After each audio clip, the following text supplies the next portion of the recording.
పైసలిచ్చి ఓటర్లను మభ్యపెట్టి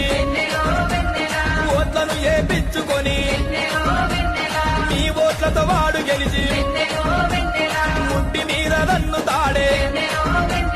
అందుకనే చెబుతున్నా మరిచిపోయి ఓటేస్తే వెన్నెలా మరిచిపోయి ఓటేస్తే వెన్నెలా 5 ఏళ్లు బాధపడుతావే వెన్నెలో వెన్నెలా రామణ చందనాలో వెన్నెలా ఓటర్లకు వందనాలో వెన్నెలా చదువురాని సన్నాసులు డబ్బులు బాగున్నాయని ఎన్నికల్ల పోటీ చేసి సందులల్ల మందు వంచి